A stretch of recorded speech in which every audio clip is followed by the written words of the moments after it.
सहेली।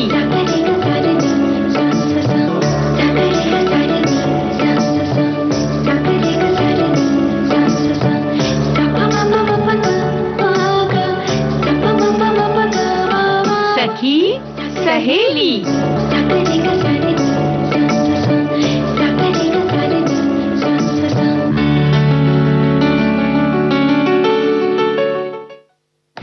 सभी सखियों सहेलियों को, श्रोताओं को और चंचल वर्मा आपको, सोनाली पाठक का सप्रेम नमस्कार। नमस्कार सोनाली, आपको और हमारे सभी सुनने वालों को मेरा भी यानी चंचल वर्मा का नमस्कार। मुझे यहाँ पर ना स्टूडियो में एक अलग ही खुशबू कह लीजिए, एहसास कह लीजिए आ रहा है, वो है चंचलता का एहसास। अच्छा भाई, हम जब आते हैं ना तो अपने श्रोताओं से बात करने मिलने की एक जो खुशी होती है ना, ये उस एहसास की खुशी होती है जो सिर्फ मेरे नहीं आपके चेहरे पर भी लग रही है। और मुझे ऐसा लग रहा है कि हमारे जो श्रोताओं के कमेंट्स हैं उसमें भी ये खुशियां भर भर के नजर आ रही है। तो कमेंट्स किस विषय पर आ रहे हैं ये बताना भी बहुत जरूरी है, क्योंकि वो श्रोता जो फेसबुक से नहीं जुड़े हैं उन तक भी ये बात पहुंच जाएगी कि आज किन विषयों पर हम बातचीत करेंगे। पर क्यों नहीं जुड़े हैं फेसबुक से? जुड़ना चाहिए ना। लेकिन ऐसा होता है सोनाली कि बहुत सारे लोग जो भी थोड़े सा तकनीक को नहीं समझ पा रहे हैं या फेसबुक से नहीं जुड़े हैं, कंप्यूटर लैपटॉप उन्हें चलाना नहीं आता, और मोबाइल पर भी क्योंकि अभी इंटरनेट उपलब्ध है लेकिन इससे ज्यादा फैमिलियर वो नहीं है, बहुत ज्यादा इसे समझ नहीं पाए हैं। तो अच्छा है कि हम बता दें। और कुछ लोग तो अभी भी रेडियो सेट पर सुनते हैं ना, जिन्हें अपनी पुरानी चीजों से जुड़ाव महसूस होता है, तो उन्हें लगता है कि रेडियो सुनना है तो मोबाइल पे क्यों सुनना है या मोबाइल पर क्यों जाना है, रेडियो को रेडियो से ही जुड़े रहने दीजिए। उसका भी एक अलग आनंद है। बस कोशिश ये हो कि आनंद की बरसात हो और बस खुशियां बिखेरते रहे अपनी बातों के माध्यम से या फिर अपने गीतों के माध्यम से, है ना। हाँ, तो चलो पहले बता देते हैं आज जो कुछ खास दिन के बारे में हम बात करते हैं। तो आज से ओणम का पर्व शुरू हो रहा है जो कि अगले 10 दिन तक चलेगा, इसके बारे में हम बात करेंगे। फिर 5 तारीख के दिन, क्योंकि हमारा सखी सहेली कार्यक्रम जो है वो नहीं होगा जी, उस दिन हेलो सहेली का दिन होता है जी। तो जो खास दिवस हैं, ईद ए मिलाद और शिक्षक दिवस, इसकी बात भी हम करेंगे। और पर्यटन में आज हम कसौली हिमाचल प्रदेश की सैर करवाएंगे, वहाँ की बहुत सारी हम बातों की जानकारी देंगे। और हमारे श्रोता भी भर भर के कमेंट्स लिख रहे हैं, वे भी कुछ लोग गए हैं और कुछ लोग नहीं गए हैं, तो जाने का प्लान बना रहे हैं जी। और कुछ हम बात करेंगे इस बारे में कि बच्चों को कैसे संभाला जाए, खास तौर पे वो बच्चे जो बहुत हठी हो जाते हैं, जिद्दी हो जाते हैं, अपनी बात मनवाने के लिए वो कुछ भी कर देते हैं, या कहिए कि सामने वाले को मजबूर हो जाना पड़ता है उनकी बात मानने के लिए। तो कई बार ऐसे बच्चों को संभालना, हैंडल करना जिसे हम बोलते हैं ना, बहुत मुश्किल हो जाता है, बहुत ज्यादा मुश्किल होता है। और हर बार उनकी जिद मानना उचित भी नहीं होता, और उनकी जिद बढ़ती रहे, इस चीज को कहीं ना कहीं जाकर रोकना जरूरी होता है, क्योंकि आगे चल के ये बहुत मुसीबत का कारण बन सकता है। तो जैसे जिद को रोकना जरूरी है, हमारी बातों को भी तो कहीं रोकना जरूरी है। हमारी बातचीत को रोकते हैं और एक मधुर सा गाना सुनते हैं।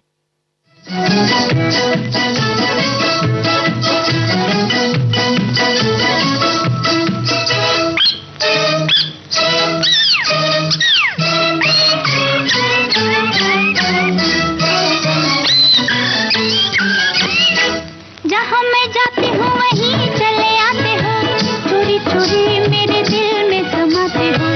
ये तो बताओ कि तुम मेरे कौन हो। जहाँ मैं जाती हूँ वहीं चले आते हो, चोरी चोरी मेरे दिल में समाते हो। ये तो बताओ कि तुम मेरे कौन हो। दिल की दिल से लगन की ये बात है, प्यार की राह रस्म की ये बात है। मुझसे न पूछो कि तुम मेरे कौन हो।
किसी बड़े ज्ञानी ध्यानी को बुलाओ, अभी अभी यहाँ फैसला कराओ।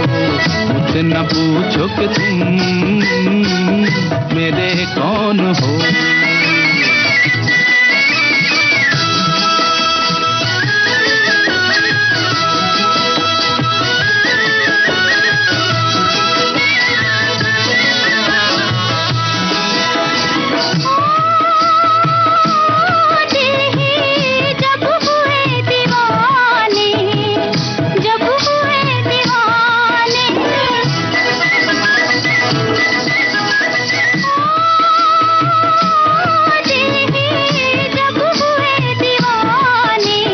कहना हमारा अब कौन माने, कहना हमारा अब कौन माने। जहाँ मैं जाती हूँ वहीं चले आते हो, चोरी चोरी मेरे दिल में समाते हो। ये तो बताओ कि तुम मेरे कौन हो। मुझसे न पूछो कि तुम मेरे कौन हो। ये तो बताओ कि तुम भाई कौन हो बताओ। हम तो सहेली हैं आपकी, और हम शुरू में ही बता चुके हैं कि ये सहेलियां कौन हैं। अब ये बताते हैं कि भाई ओणम का जो उत्सव है ये 10 दिनों तक चलने वाला त्योहार है, जो कि मलयालम कैलेंडर के अनुसार चिंगम माह के 22वें नक्षत्र पर पड़ता है। और चिंगम का महीना हर साल का पहला महीना माना जाता है, जो अंग्रेजी के कैलेंडर के अनुसार अगस्त या सितंबर के आसपास, मतलब इसी बीच में कभी पड़ता है। और ये त्योहार केरल के सबसे प्रसिद्ध और सबसे बड़े त्योहारों में से एक है चंचल। और पूरे राज्य में बड़ी ही धूमधाम से मनाया जाता है। और ओणम त्योहार खुशियां और आनंद का उत्सव भी है। थिरुवोणम भी एक शुभ फसल का उत्सव ही है, जिसे चावल की कटाई होने पर मनाया जाता है सोनाली। और ये पर्व भगवान वामन की जयंती और राजा महाबली की उनके राज्य में वापसी के उपलक्ष्य में मनाया जाता है, जिन्होंने कभी केरल पर शासन किया था। और चंचल ऐसा कहा जाता है कि महान राजा महाबली को भगवान विष्णु या वामन ने पाताल में भेज दिया था, लेकिन उन्हें साल में एक बार अपने लोगों से मिलने की अनुमति दी गई थी। और इस तरह ओणम के दिन उसकी वापसी का उत्सव मनाते हैं। और बस ये उत्सव आज से शुरू हो गया है और अगले 10 दिन तक चलेगा। और प्रत्येक दिन जो होता है इसका वो बहुत महत्व रखता है। और इस हर दिन को बहुत उत्साह के साथ, उमंग के साथ वहाँ के जो रहने वाले लोग हैं इसे मनाते हैं। रात को गणेश जी और श्रावण देवता की मूर्तियां बनाई जाती हैं। और इसके बाद में बच्चे को वामन अवतार को समर्पित करके गीत गाते हैं। और भगवान की मूर्तियों के सामने दीप जलाए जाते हैं। और पूजा पाठ के पश्चात 10वें दिन मूर्तियों को विसर्जित कर दिया जाता है। और पूजा पाठ के साथ ही ओणम का पर्व अपने व्यंजनों के लिए भी काफी प्रसिद्ध है। बिल्कुल, राजा महाबली के स्वागत के लिए पुक्कलम नामक फूलों की सजावट की जाती है, जिन्हें घरों के सामने जमीन पर रखा जाता है। और इस उत्सव के दौरान खाए जाने वाला जो खास भोजन है वह है ओणम साध्या, जो पूरी तरह से शाकाहारी भोजन है, जिसे केले के पत्तों पर बहुत सारे व्यंजनों के साथ में ये चीजें परोसी जाती हैं। अब जैसे व्यंजन है, ये 8 तरह के व्यंजन खास तौर पर बनाए जाते हैं। इसमें कलन करी, इस करी को केरल में काफी पसंद किया जाता है। जीरा चावल है, फिर सांबर है, अवियल है, रसम है, खीर पायसम है, पापड़म है और खट्टा रायता। ये जो थाली जो है ना, ये केले के पत्ते पर जो सर्व की जाती है, तो उसका एक आनंद ही कुछ अलग होता है। बिल्कुल पारंपरिक अगर व्यंजन आप आनंद उठाना चाहते हैं तो पारंपरिक तरीका ही होना चाहिए। आप उसको थाली में लेकर खाएंगे तो शायद वो मजा भी ना आए जो केले के पत्ते पर आता है। पंगत में बैठ के जो खाते हैं उसका आनंद ही कुछ और होता है, क्योंकि वो प्रसाद स्वरूप होता है। तो बैठ के शांत मन से, शांत चित्त से जब हम ग्रहण करते हैं तो उसका एक आत्मिक आनंद अलग ही मिलता है। और जब ऐसा कोई उत्सव होता है ना, तो ये भी होता है कि परिवार के, यहाँ तक कि हमारे गली मोहल्ले गांव के, शहर भर के लोग कई बार इकट्ठे होते हैं ना, तो एक साथ सामूहिक भोज जब होता है, उस भोज का भी एक अलग मजा होता है। जी। और केरल में ओणम त्योहार के 2 मुख्य आकर्षण है। पहला है केरल का पारंपरिक नृत्य, जिसे थिरुवथिरा कहा जाता है और दूसरा है वल्लमकल्ली नामक नाव की दौड़। हाँ, नाव और की रेस है ना जो हम देखते हैं टीवी में, कितना सुखद वो दृश्य होता बड़ी है। लंबी सी एक नाव होती है और उस पे बहुत सारे नाविक सवार होते हैं जो एक साथ चप्पू चलाकर उस नाव को भगा रहे होते हैं और सब इसी होड़ में रहते हैं कि उनकी नाव को जीत मिलना चाहिए। ये बड़ा आनंदित देता है। ओणम और एक ऐसा त्योहार है जो वसुधैव कुटुंबकम यानी सार्वभौमिक भाईचारा का संदेश देता है। केरल का रहने वाला हर एक व्यक्ति, चाहे वो उनका धर्म कोई भी हो, सभी केरलवासी ओणम को समान उत्साह के साथ मनाते हैं और केरल सरकार ने 1960 के दशक में इसे आधिकारिक अवकाश भी दिया है, घोषित किया है। और हमारे श्रोताओं ने भी इस बारे में बहुत सारी जानकारियां हम तक पहुंचाई हैं। चलिए अब एक संदेश में पढ़कर बताती हूं। हमारे एक श्रोता लिखते हैं कि ओणम एक प्रमुख त्योहार है जो मुख्य रूप से केरल का, भारत का जो केरल प्रदेश है वहां पर मनाया जाता है और ये त्योहार भगवान वामन और राजा महाबली की कहानियों से जुड़ा है और हमने भी थोड़ा सा वो कहानियों की जानकारी दी जी। और फसल की कटाई के साथ भी ये मेल खाता है।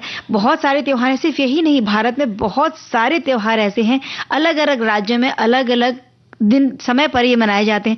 बैसाखी है वो भी फसल कटने पर मनाया जाता है। इसी तरह से असम में एक मनाया जाता है ना त्योहार, वो भी फसल की कटाई का ही होता है। बिहू जो है जी, बिहू भी फसल की कटाई का ही त्योहार है। सिर्फ अलग अलग हिस्सों में अलग अलग समय पर मनाए जाते हैं।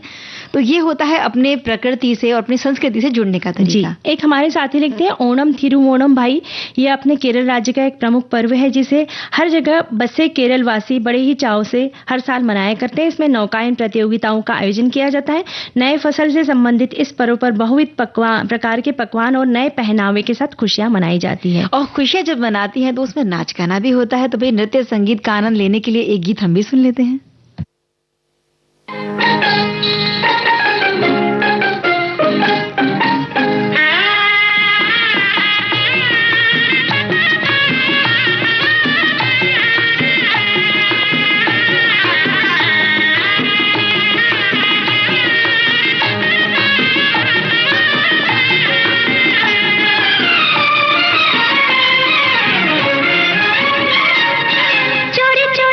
तुमसे मिली तो लोग क्या कहेंगे, चोरी चोरी जो तुमसे मिली तो लोग क्या कहेंगे। अजी इसे प्यार कहेंगे, अजी इसे प्यार कहेंगे, अजी इसे प्यार कहेंगे, अजी इसे प्यार कहेंगे। गली गली ये बात चली तो लोग क्या कहेंगे, गली गली ये बात चली तो लोग क्या कहेंगे। अजी इसे प्यार कहेंगे, अजी इसे प्यार कहेंगे, अजी इसे प्यार कहेंगे, अजी इसे प्यार कहेंगे।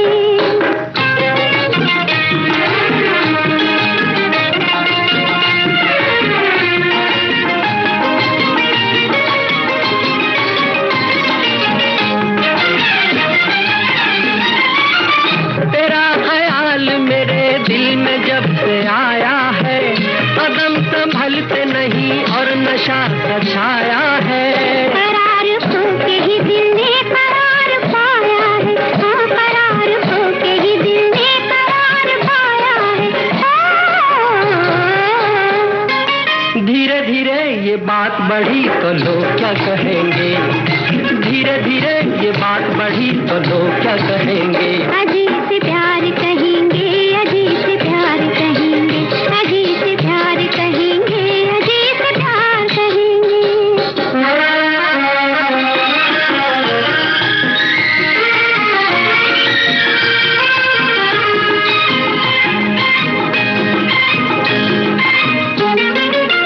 इतनी जालिम ये मुलाकात हुई, जिससे डरते थे वही बात हुई। बढ़ गई प्यास तमन्नाओं की, इस तरह प्यार की बरसात हुई। कसम तुम्हारी मेरे दिल की बात कह डाली हो, कसम तुम्हारी मेरे दिल की बात कह डाली। छोड़ो छोड़ो ये दिल लगी के लोग क्या कहेंगे, छोड़ो छोड़ो ये दिल लगी के लोग क्या कहेंगे। अजी इसे प्यार कहेंगे, अजी इसे प्यार कहेंगे, अजी इसे प्यार कहेंगे, अजी इसे प्यार कहेंगे।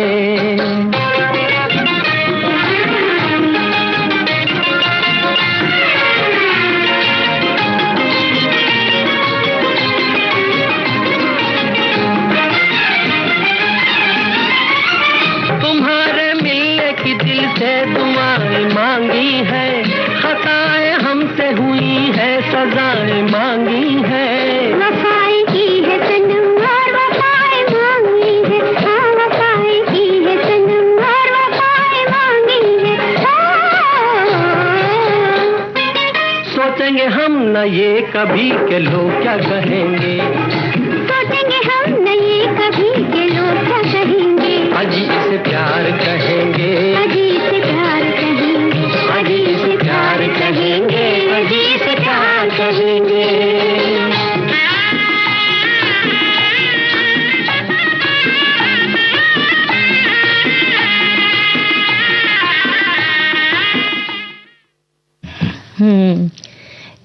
तो चलिए सोनाली, अब आगे बढ़ते हैं कार्यक्रम में और बताते हैं कि 5 सितंबर का दिन है ईद मिलाद, यानी पैगंबर मोहम्मद साहब का जन्मदिन और उनकी जीवन और शिक्षाओं को सम्मान देने का दिन होता है ये, और इसे मौलिद या मिलादुल नबी के नाम से भी हम जानते हैं।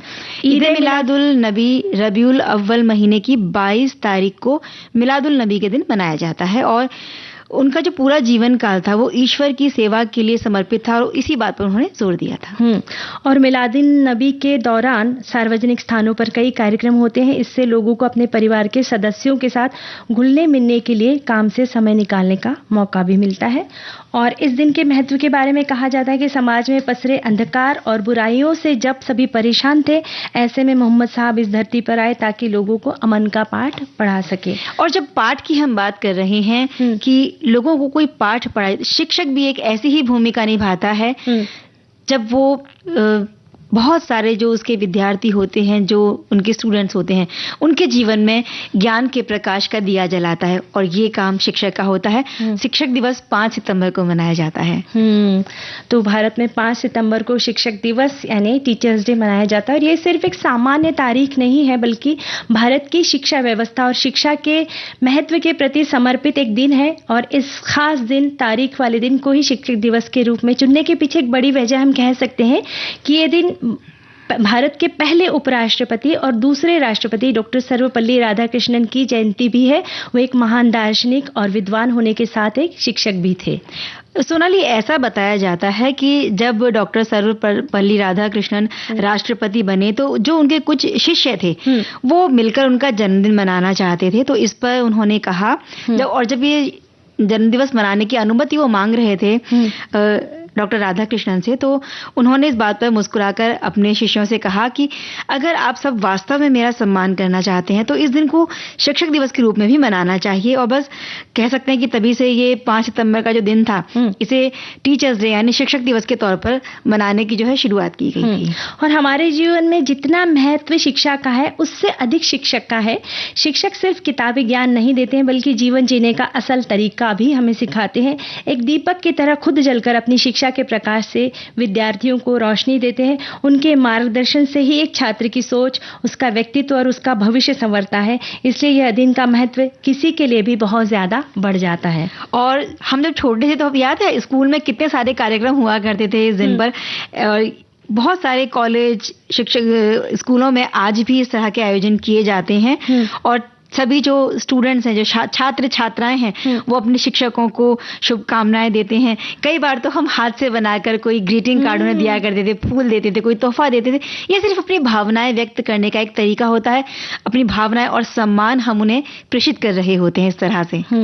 और हमारे एक साथी लिखते हैं, आज टीचर्स डे है और करते हैं गुरु का सम्मान। गुरु हमारे मार्गदर्शन देते हैं हमको ज्ञान। गुरु बिना हम पाठ में अकेले रास्ते हैं, पर मंजिल नहीं। सदा सदा करते गुरु को हम प्रणाम। हम सभी को शिक्षक दिवस की हार्दिक हार्दिक शुभकामनाएं। हालांकि शिक्षक दिवस कल है, बस इसके बारे में बात हम आज कर रहे हैं। और ये कहते हैं कि साथ साथ शिक्षक के साथ साथ हमारे माता पिता, गुरुजनों का भी हमें सम्मान करना बहुत जरूरी है, जो हमें बचपन से सिखाया गया है। और इस सीख को हमें गांठ बांधकर ता उम्र निभाना चाहिए। जी, हमारे एक साथी ने कमेंट लिखकर भेजा है। हमारे एक और साथी लिखते हैं कि जब हम स्कूल में पढ़ा करते थे, शिक्षक दिवस बड़ी धूमधाम से मनाया जाता था। हम अपने शिक्षक को फूलों का गुलदस्ता और कार्ड भेंट किया करते थे। उस दिन एक फ्लैग हमें मिलता था जो हम अपनी ड्रेस पर लगा लिया करते थे और सभी छात्रों को एक दान पत्र में उसके बदले कुछ पैसा डालना होता था, जो शिक्षकों के फंड में जाता था। और स्कूल में सांस्कृतिक प्रोग्राम भी चला करता था। तो इस तरह से कई बार जब फंड इकट्ठे किए जाते हैं, तो स्कूल में जब कोई फंक्शन मनाया जाता है तो ये उसके लिए काम आता है। और हम कह रहे हैं ना कि ये अपनी भावनाएं व्यक्त करने का, सम्मान व्यक्त करने का एक तरीका होता है। आप भले उनको कुछ राशि भेंट ना करें, आपने सम्मान उनका अगर जीवन पर्यंत किया तो ये भी एक बहुत बड़ी बात है। और समाज में ऐसे बहुत सारे उदाहरण हैं चंचल, जिसमें कि बहुत बड़े होने के बाद में, एक बहुत ऊंचे पद पर जाने के बाद भी वे अपने शिक्षकों को, कुछ लोग जो हैं भूलते नहीं हैं और उन्हें अपने घर में सम्मान से बुलाते हैं। कुछ लोग तो उनके चरणों को धोकर चरण स्पर्श करते हैं। ऐसे उदाहरण भी हमें देखने को मिलते हैं। बस ये हमें इन सभी को देख के एक सीख मिलती है कि कितने भी ऊंचे पद पर चले जाए, पर जिन्होंने हमें, जिस गुरु ने हमें ज्ञान दिया, लायक बनाया, तो उनको हमें कभी भूलना नहीं चाहिए। और जैसे तुमने कहा था ना कि वो एक दिए की भांति होते हैं जो अपने रोशनी से सबको रोशन कर देते हैं, उसी तरह से एक चित्रकार भी होता है, एक शिक्षक, जो अपने छात्र के जीवन में रंग भरता है। हरी हरी वसुंधरा, नीला नीला ये गगन, नीला नीला ये गगन।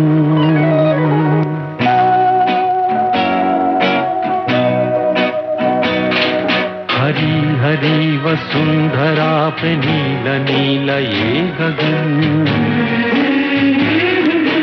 जिस पे बादलों की पालकी उड़ा रहा पवन।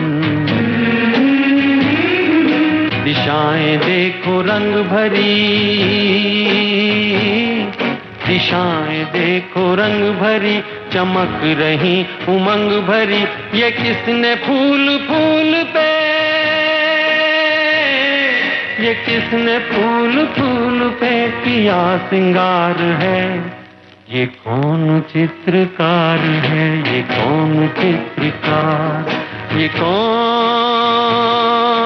चित्रकार है, ये कौन चित्रकार है, ये कौन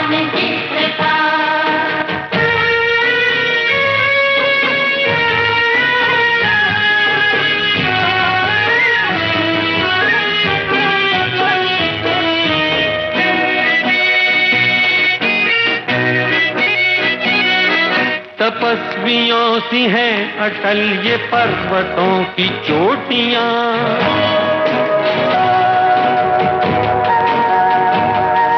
ये सर्प सी घुमेरदार घेरदार घाटियां।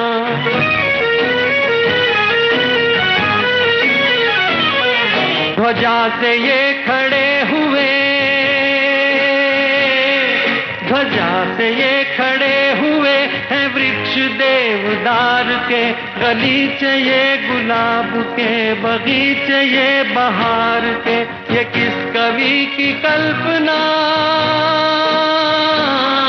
ये किस कवि की कल्पना का चमत्कार है। ये कौन चित्रकार है, ये कौन चित्रकार, ये कौन चित्रकार है, ये कौन चित्रकार है, ये कौन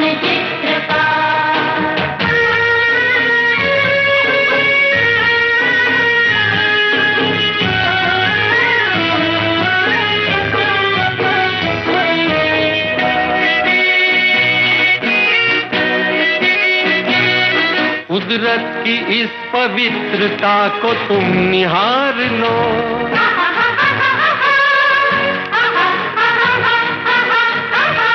इसके गुणों को अपने मन में तुम उतार लो।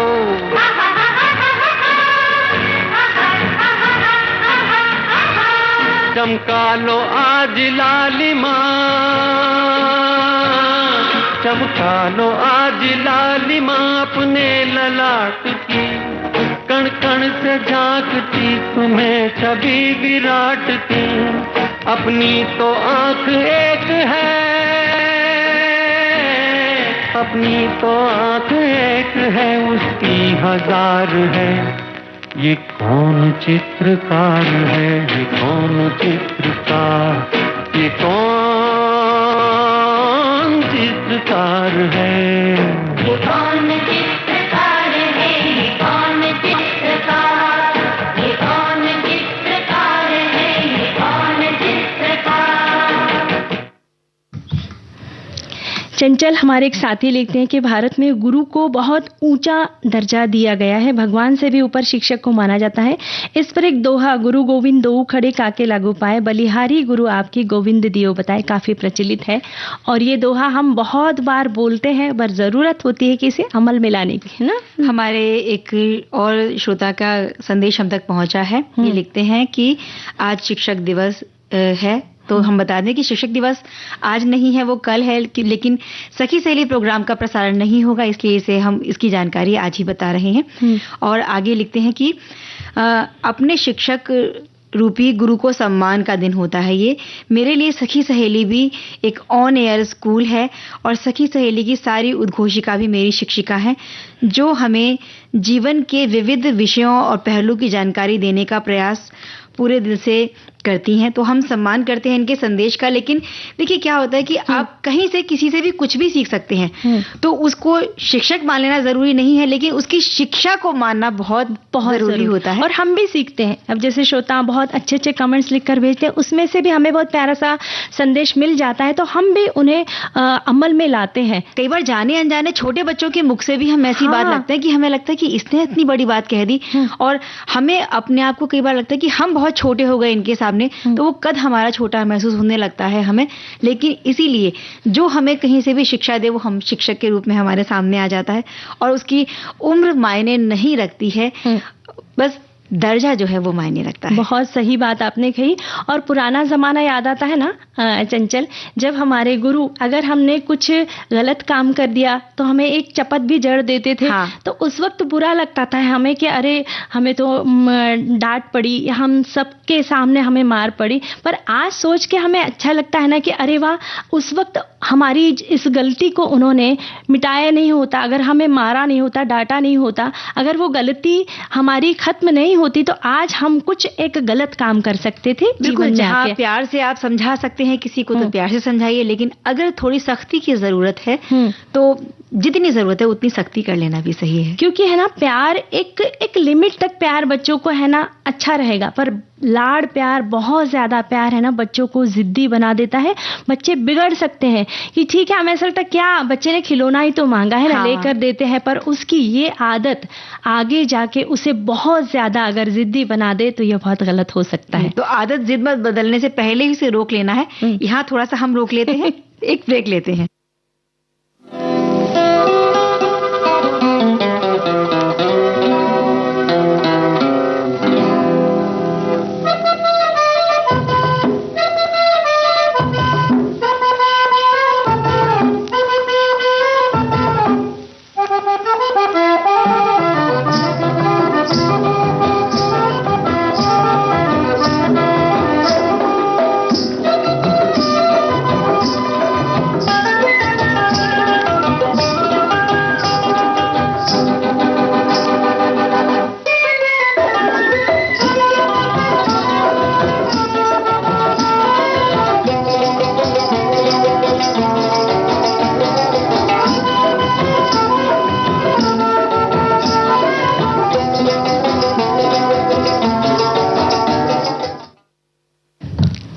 ब्रेक के बाद हम फिर हाजिर है। कार्यक्रम है सखी सहेली, और आपके साथ आज सखियां हैं चंचल वर्मा और सोनाली पाठक। और जैसे जिद्दी बच्चों की बात चली, तो हमारे एक सखी ने बहुत अच्छी संदेश लिखकर भेजा, एक अच्छी बात लिखकर भेजी है। कहते हैं कि जिद्दी बच्चों को प्यार से समझाना चाहिए, उनकी जिद को सही दिशा देनी चाहिए। अगर कोई बच्चा किसी सही चीज के लिए जिद करता है तो उसे सही तरीके से पूरा करना चाहिए। जैसे कि किसी बच्चे ने जिद की कि उसे कोई विशेष खिलौना चाहिए, तो उसे समझाना चाहिए कि वो अगर वो आने वाले इम्तिहान में अच्छे मार्क्स लाएगा तो उसे वो खिलौना मिलेगा। उसे बच्चे की जिद भी पूरी होगी और उसे पता चलेगा कि दुनिया में कुछ पाने के लिए कुछ परिश्रम भी करना पड़ता है। पर बिल्कुल बच्चे का जिद्दी होना मतलब माँ बाप के लिए एक बड़ी चुनौती होती है ये कि किस तरह से उन्हें संभालना है या समझाना है। और इस तरह के बच्चों की परवरिश कई बार माता पिता को थोड़ा सा उलझन में, परेशानी में भी डालती है, क्योंकि ये बच्चे बहुत ज्यादा जिद्दी जब हो जाते हैं तो उनको संभालना क्योंकि उनके लिए भी मुश्किल होता है। तो शुरुआत में ही इन चीजों को संभालना जरूरी है। कितनी जिद पूरी करनी है, कितना उन्हें रोकना है, इसकी समझ माता पिता को शुरू से समझनी है। और जिद, चिड़चिड़ापन और अपनी बात को मनाने के चक्कर में ऐसे बच्चे माता पिता की कोई बात समझ ही नहीं पाते हैं। ऐसे में अपनी बातें बच्चों को समझाना यानी पेरेंट्स के लिए, यानी माता पिता के लिए एक चुनौती से कम नहीं है। इसके चलते धीरे धीरे बच्चों पर से माता पिता का पूरा नियंत्रण चला जाता है। हमारे एक श्रोता लिख रहे हैं कि जिद्दी बच्चे हमेशा बहस का सामना करने के लिए तैयार रहते हैं, इसलिए उन्हें ये अवसर ही ना दें। बच्चों को जो भी कुछ कहना है उसे सुने और तर्क करने की बजाय उसे बातचीत में बदल दें। जब उन्हें ये दिखता है कि आप उनके पक्ष को सुनने के लिए भी तैयार हैं, तो बच्चे आपकी बात को सुनते भी हैं और समझते भी हैं। हमेशा बच्चों को ये एहसास करवाना जरूरी है कि वो आपसे हर तरह की बात कर सकते हैं। ये बहुत अच्छी सूझबूझ की बात हमारे श्रोता ने लिखकर भेजी है। एक हमारे साथी ने लिखा है कि मेरे भी तो छोटे छोटे बच्चे हैं, जब भी स्कूल से आते हैं तब से लेकर सिर्फ सोने के वक्त ही शांत रहते हैं। काफी जिद्दी है। छोटा तो फिर भी ठीक है, लेकिन बड़ा बहुत जिद्दी है। हम लोग से तो जिद के समय संभाले नहीं संभलता, लेकिन दादी माँ के समझाने के बाद बिल्कुल शांत हो जाते हैं। हमारी माँ बोलती है बच्चा मराज है, बच्चे को कान छेदवा तो बच्चा ठीक हो जाएगा। बिहार में ऐसी ग्रामीण इलाकों में होता है। हाँ, ये बहुत सारे ऐसे टोटके होते हैं कि कान छिदवाने से बच्चों की जिद रुक जाती है। कुछ ऐसा कहा जाता है कि या फिर इन्होंने जो कहा इन्होंने कि दादी माँ के समझाने से, तो घर में भी ऐसी कोई व्यक्ति होना चाहिए, घर में ऐसे कोई इंसान होना चाहिए जिनका थोड़ा सा डर बना रहे बच्चों से। तो नहीं तो आजकल क्या हो रहा है, एकल परिवार हो रहे हैं, तो बच्चे किसी से नहीं डरते हैं, बल्कि माता पिता ही बच्चों से डरने लग गए कि ये रोने लगेगा तो हमारा सब काम रह जाएगा। तो ठीक है, क्या मांग रहा है, आइसक्रीम मांग रहा है, चॉकलेट मांग रहा है, जो मांग रहा है मंगवा दो और इसे चुप करवा दो। पर ये गलत है। ये आदत बाद में जाके बहुत गंभीर समस्या को जन्म दे सकती है। बिल्कुल। तो ऐसे हालात में सोनाली, ये जरूरी है कि बच्चों को समझदार बनाने के लिए थोड़ी समझदारी अपने माता पिता को भी अपने अंदर लानी होगी। मतलब उनके हाथ में समझदारी से पेश आना होगा, क्योंकि अगर बच्चों को समझाने के लिए किसी तरह का गलत व्यवहार वो अगर करेंगे, यानी कि सख्ती में मारपीट को अगर वो इस्तेमाल करेंगे, तो बात बनने की बजाय हो सकता है कि बिगड़ जाए। इसलिए बच्चों की बात को अच्छे से सुने और उन पर गुस्सा बहुत ज्यादा ना करें। और जैसा हमारे श्रोता ने भी लिखा है ना कि उनकी बात को, अगर वो जिद है तो उसे बातचीत में बदल दीजिए। वो बहस करना छोड़ के बात को समझने लग जाएगा। और एक बात है चंचल, कभी कभी ऐसा होता है ना कि पापा ने मना किया है कोई चीज लेने के लिए, तो मम्मी क्या करती है, चुपचाप से दे देती। उसे बहुत लाड़ दुलार आता है बच्चे के प्रति। तो ये गलत है। अगर पापा मना कर रहे हैं तो मम्मी को भी नहीं देना, अगर मम्मी मना कर रही है तो पापा को भी मना करना है। दोनों को एक दूसरे के एक मत रहना है कि नहीं, अगर माँ नहीं बोल रही है तो सचमुच हमें साथ देना चाहिए। अगर ऐसा होता है ना, तो बच्चे बहुत स्मार्ट होते हैं। वो क्या करते हैं कि चलो मम्मी नहीं दे रही तो पापा से मांग लेते, पापा नहीं दे रहे तो मम्मी से मांग लेते। तो इस वक्त एक और तरीका वो अपनाते हैं, भाई बात बात पे रूठ के बैठ जाएंगे और फिर माता पिता को उन्हें मनाना पड़ता है।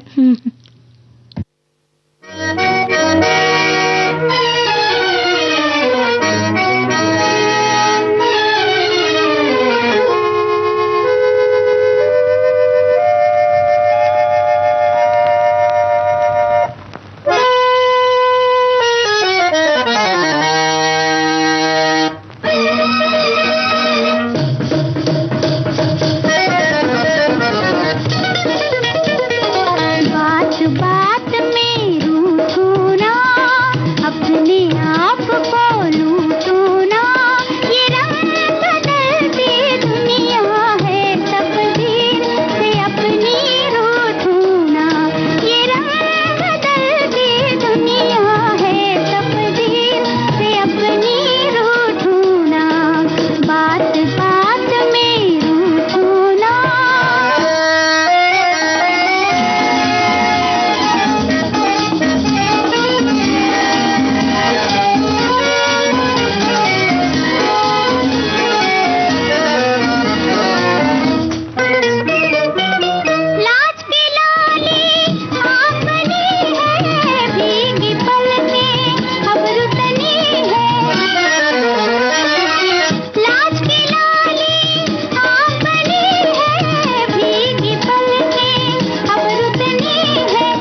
सचमुच बात बात में रूठना नहीं चाहिए ना। बच्चों की जिद पूरी ना हो तब वो रूठ जाते हैं, और बस उन्हें मनाना कैसे है ये भी एक कला की बात होती है, और माता पिता को ये कला सीखनी ही पड़ेगी, क्योंकि बच्चे को रूठा हुआ भी बहुत देर तक नहीं रखा जा सकता और बार बार उसकी जिद भी पूरी नहीं की जा सकती। तो हमारे एक श्रोता ने एक जानकारी वो चाहती हैं, वो लिखती हैं कि मुझे कुछ कहना है कि जिद्दी बच्चों को कैसे संभालना है, इस विषय पर थोड़ी जानकारी मुझे भी चाहिए और मैं आपकी बातें ध्यान से सुनूंगी, क्योंकि मेरा एक नाती है जो बहुत जिद्दी है। खासकर जब उसकी वस्तु को कोई छू ले या ले ले तो वो नाराज हो जाता है। उससे छोटा एक और नाती है, दोनों पर इसी बात में झगड़ा होता है, तो उनको संभालना बड़ा असंभव सा हो जाता है। और जब बच्चे 2 होते हैं, 2 से ज्यादा होते हैं, तो ऐसा होता है कि आपस में किसी चीज को लेकर अपनी अपनी चीजों को वो संभालने लगते हैं, अपनी चीजें एक दूसरे के साथ में देना नहीं चाहते। तो बच्चों को ये बात समझाना, अब कैसे समझाना ये थोड़ा सा आपको भी जानना होगा। इसके पीछे ना बहुत सारी कहानियां भी हैं, है? हाँ, आप किसे सुनाइए और वहां से उस बच्चे के ध्यान को थोड़ा सा हटा दीजिए कि वो उसे ध्यान ही ना रहे, और अब बच्चे को ही कहिए कि भाई तुम्हें भी तो इसकी खिलौनों से खेलना होता है, तो अपना खिलौना भी इसको दे दो। अब जैसे भगवान कृष्ण की कहानी की, जब वो खेलते थे बाल गोपालों के साथ में, तो घर से कुछ कुछ थोड़ी थोड़ी चीजें, कोई पोहा लेकर आता था और उसको मिल बांट कर खाते थे, उसका आनंद कुछ और होता था। ऐसे कहानियों के माध्यम से, उदाहरणों के माध्यम से जब बच्चों को दे तो समझाए, और प्यार से समझाए तो बच्चे समझ जाते हैं। हमारे एक साथी लिखते हैं, मुझे कुछ कहना है, जिद्दी बच्चों को कैसे संभाले। जब बच्चे अक्सर जिद करते हैं, उन्हें मार देते हैं, थप्पड़ लगा देते हैं, तो बहुत सारी जो है ना हमारी शक्ति है ना वो बहुत खर्च हो जाती है, तो इनके बच्चों की जिद पूरी नहीं होती। तो ऐसा करने से इन्हें बच्चों की जिद पूरी करना चाहिए। इन्होंने बहुत लंबा सा मैसेज लिखकर भेजा है कि प्यार से समझाना बहुत जरूरी है, प्यार से समझाएंगे तो बच्चे समझ जाएंगे और आपको इज्जत भी देंगे अगर प्यार से समझाएंगे तो। इससे मिलती जुलती ही बात एक और संदेश में है, जिन्होंने हमारे साथी ने लिखा है कि सबसे पहले अपने व्यवहार पर ध्यान दें, ध्यान रखें कि बच्चे के सामने आक्रामक तरीके से व्यवहार ना करें, अपना गुस्सा जाहिर ना करें। आप एक अभिभावक के तौर पर अपने बच्चे या परिवार के सदस्य, किसी भी सदस्य के प्रति अगर आक्रामक हैं, तो यही व्यवहार आपका बच्चा भी आपके साथ में कर सकता है। तो ये बात समझिए, बहुत सही बात लिखी है, क्योंकि हम जैसा व्यवहार करते हैं ना, बच्चा बिल्कुल देखा सीखी वैसे ही सीखते हैं। तो बच्चों के सामने बहुत संयत भाव से हमें व्यवहार करना चाहिए। एक हमारे साथी लिखते हैं कि बच्चे जिद्दीपन बचपन का एक सामान्य चरण हो सकता है, लेकिन लगातार नकारात्मक व्यवहार एक समस्या का संकेत भी हो सकता है। इसे संभालने के लिए माता पिता शांत रहे, बच्चों को विकल्प दे, एक निश्चित दिनचर्या बनाए, छोटी छोटी बातों पर बहस ना करे और सकारात्मक व्यवहार के लिए प्रशंसा करे। अगर जिद्दीपन हद से ज्यादा हो रहा है तो ADHD या अन्य मानसिक स्वास्थ्य स्थितियों का लक्षण हो सकता है, जिसके लिए पेशेवर मदद की आवश्यकता हो सकती है। ये बहुत अच्छी बात लिखकर भेजी इन्होंने कि हम ऐसा करते हैं ना कि इन सब बातों के लिए डॉक्टर के पास जाते नहीं है, जबकि इन सभी के लिए भी बहुत समस्याओं का समाधान है डॉक्टर के पास जी। तो जरूर जाए। और हमारे एक साथी लिखते हैं कि जिद्दी या हठी बच्चों को संभालना बड़ा पेचीदा काम है। उनके नाज नखरे कई अभिभावक सह लेते हैं, लेकिन हर कोई तो नहीं सहता। हमें अपने बचपन की एक स्मृति याद है। हमने अपने पिताजी से कुछ स्पेशल चीज अगर मांगी तो उन्होंने हमें यही कहा, यो तो ढेड़ों घड़ों। और एक बार जब हम जालंधर की रेल में जा रहे थे तो खिड़की की सीट नहीं मिलने पर हमारे पापा तब भी यही कहते थे कि यो तो घड़ों ढेड़ों है सा। तो ये जो इन्होंने अपनी लोक भाषा में कुछ लिखा है, इसका अर्थ हम ठीक से समझ नहीं पाए हैं जी। पर जो कुछ भी है कि उन्होंने कहा कि तो लड़का टेढ़ा है, ये सीधा नहीं होने वाला ऐसा मैंने अंदाज लगाया। वैसे हमारे एक साथी ने भी लिखा है कि भाई आम घर में ये समस्या होती है, पर लोग अक्सर बच्चों ने जिद की कि उसे मोबाइल पकड़ा देते हैं, पर ये समस्या का समाधान नहीं है, अंत नहीं है, बल्कि इससे और भी समस्या जो है बिगड़ सकती है। तो ये समस्या का समाधान नहीं है। पर बीच बीच में से गाना सुनना, बिल्कुल सुन लेते हैं।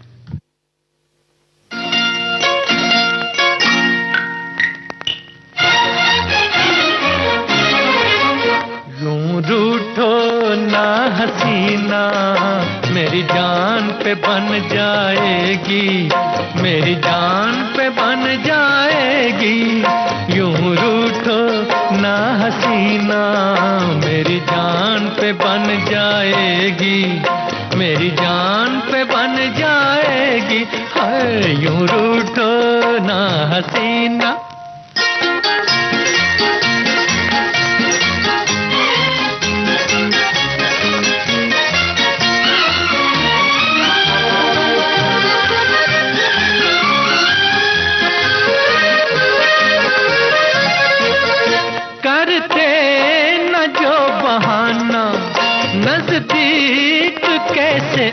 से, ये फासला ये दूरी हम किस तरह मिटाते, हाथों में तुम न लेते जब हाथ ही हमारा, इस बेकरार दिल को मिलता कहाँ सहारा, है यूं रूठो ना हसीना।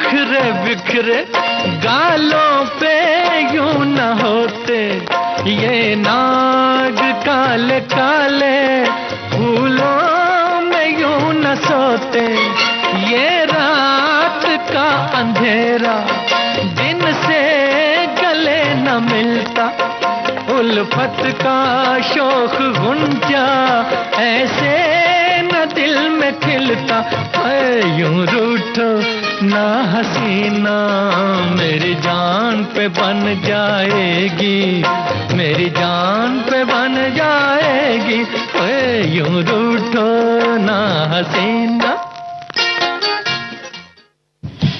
सोनाली, एक बड़ा अच्छा संदेश है। हमारे श्रोता ने लिखा है कि घर से बाहर कुछ बच्चे जिद करने लगते हैं। मैंने स्वयं को देखा है। लगभग एक 5 वर्ष का बच्चा मॉल में खिलौने की दुकान पर मचल गया। उसकी माँ ने उसे बहुत समझाया पर वो ना माना और जमीन पर लौट गया। उसकी माँ ने धीरे से दुकानदार से बच्चे का ख्याल रखने को कहा और स्वयं आगे बढ़ गई। मुझे नहीं खरीदना है, तुम फर्श पर लेटे रहो, कोई बात नहीं, मैं घर चली जाऊंगी। जब बच्चे ने सुना तो इतना सुनते ही बच्चा जो पहले लौट रहा था जमीन पर, जैसे ही उसने देखा कि माँ आगे बढ़ रही है, वो जल्दी से वहां से उठा और बोला, सॉरी मम्मी, अब नहीं करूंगा, मुझे और कुछ नहीं चाहिए, और अपनी माँ की तरफ दौड़ गया। अब वो अपनी जिद को भूल चुका था क्योंकि उसे ये डर लग रहा था कि कहीं माँ उसे छोड़कर सचमुच ना चली जाए। ये बहुत अच्छा उदाहरण इन्होंने दिया, क्योंकि कई बार ऐसा होता है ना, हम लोगों के डर से कि अरे क्या बच्चा रो रहा है, माँ एक चीज भी लेकर नहीं दे रही, इस डर से, या फिर अरे रो रहा है, लोगों के सामने कैसा हमें शर्म आ रही है, तो हम ऐसे डर के मारे, शर्म के मारे हम ले देते हैं। पर ये बहुत अच्छा उदाहरण सबके सामने पेश किया कि बच्चे अगर बिना मतलब जिद करें तो उनकी जिद कभी भी पूरी नहीं करना है।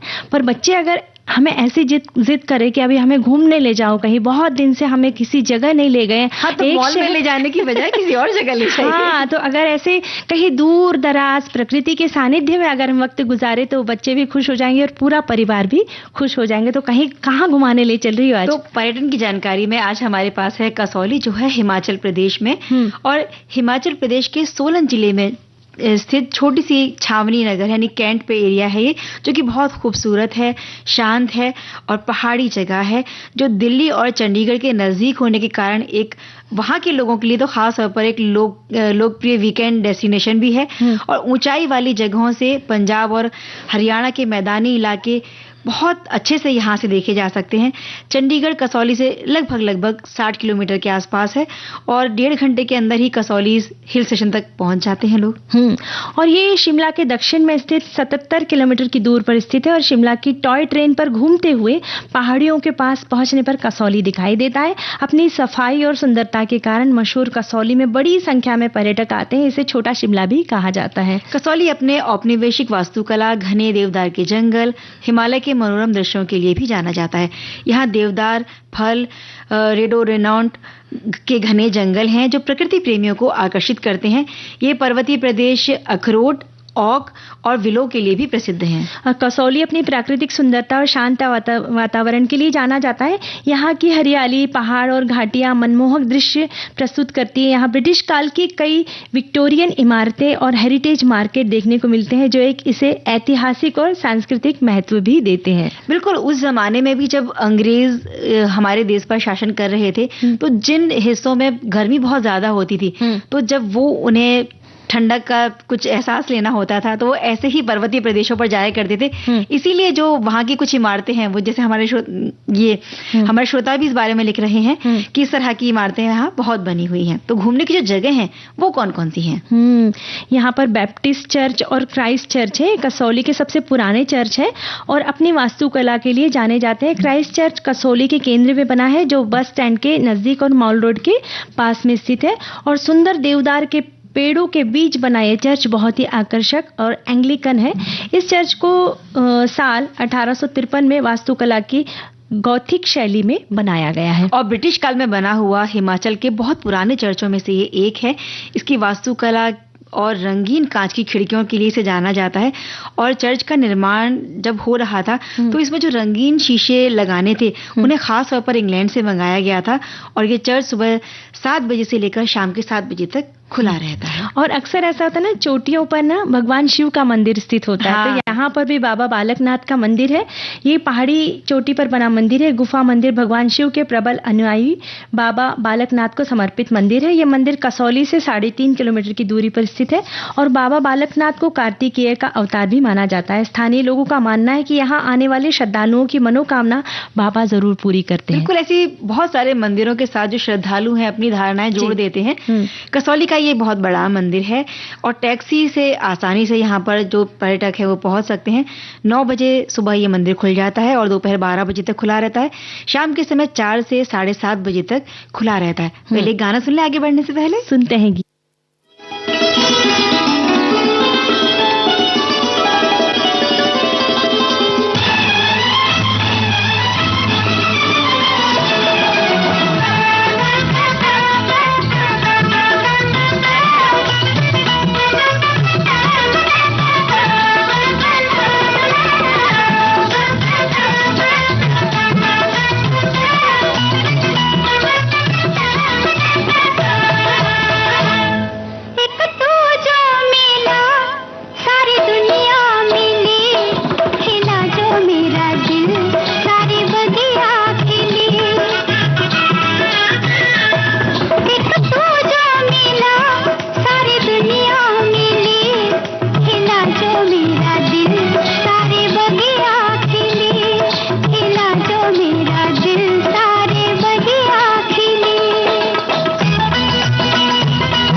ये जो गाना था इस फिल्म का नाम भी था हिमालय की गोद में और आज हम भी हिमालय की गोद में बसे एक छोटे से शहर के बारे में बात कर रहे हैं। यहाँ पर जब आप घूमने जाएंगे तो है मॉल रोड और ये एक हेरिटेज मार्केट है जो कसौली का मुख्य बाजार है जहाँ पर आप जो पारंपरिक वस्तुओं की खरीदारी कर सकते हैं पर्यटक और कुछ खाने पीने का लुत्फ भी उठा सकते हैं। फिर आता है एक मंकी पॉइंट जिसे संजीवनी हनुमान मंदिर के नाम से भी जानते हैं और ये कसौली की ऊंची जगहों में से एक है। हनुमान जी का छोटा सा एक यहाँ पर मंदिर है और बहुत प्रमुख दर्शनीय स्थल है जहाँ पर आसपास की जो पहाड़ियाँ और घाटियाँ हैं नज़ारे वो बड़े सुंदर दिखाई देते हैं। साथ ही गिलबर्ट ट्रेल ये कसौली क्लब से शुरू होकर एयरफोर्स स्टेशन पर खत्म होने वाला एक खूबसूरत ट्रेल है। यहाँ विभिन्न प्रकार के पक्षियों और सुंदर प्राकृतिक परिदृश्यों के लिए ये जाना जाता है। साथ ही सनसेट पॉइंट है। कसौली में सनसेट पॉइंट को पहले हवा घर के नाम से भी जाना जाता था। साथ ही कसौली ब्रूरी है ना, ये ब्रूरी जिसे 1820 के दशक में स्थापित किया गया था। स्थानीय पेय पेय पदार्थों के लिए बहुत ज़्यादा प्रसिद्ध है। इसके अलावा यहाँ पर एक सनराइज पॉइंट भी है, जहाँ जाकर प्रकृति के बीच अपनी सुबह को आप खुशनुमा बना सकते हैं। जो भी पर्यटक यहाँ जाते हैं, यहाँ भगवान कृष्ण का मंदिर है, गोरखा किला है, और ये ऐसे स्थानों पर भी पर्यटक जा सकते हैं। और इसके अलावा 4-5 किलोमीटर दूरी पर मणिकरण साहिब का गुरुद्वारा है, जो अपने गर्म पानी के लिए बहुत प्रसिद्ध है। और अप्रैल से जून और सितंबर से नवंबर तक कसौली घूमने जा सकते हैं। यहाँ तापमान 15 से 25 के बीच में होता है। सर्दियों में जाते हैं जब बर्फ बहुत होती है, और गर्मियों में जाते हैं जब हमें ठंडक का एहसास मिलता है।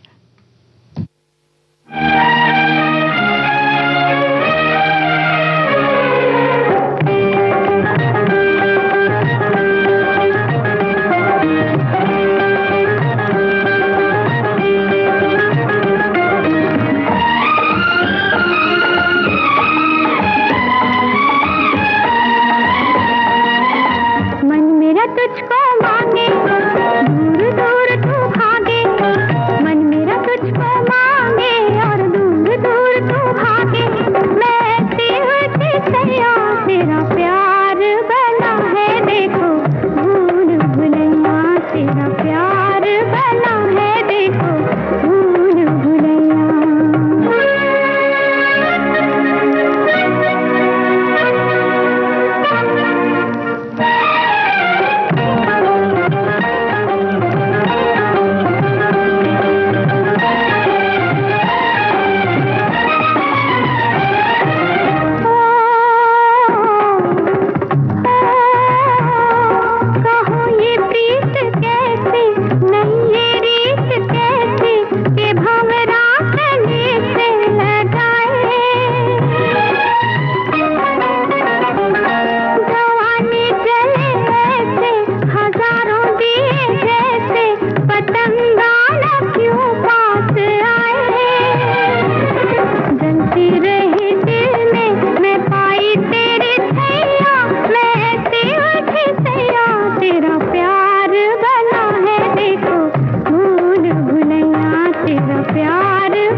तो चंचल, इजाजत लेने का वक्त आ चुका है। आप सभी को सोनाली पाठक और चंचल वर्मा का नमस्कार।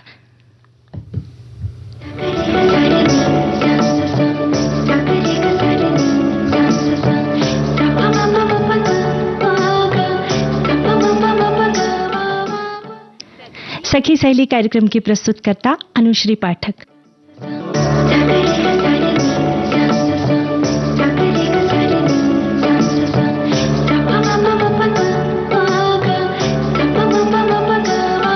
सखी सहेली।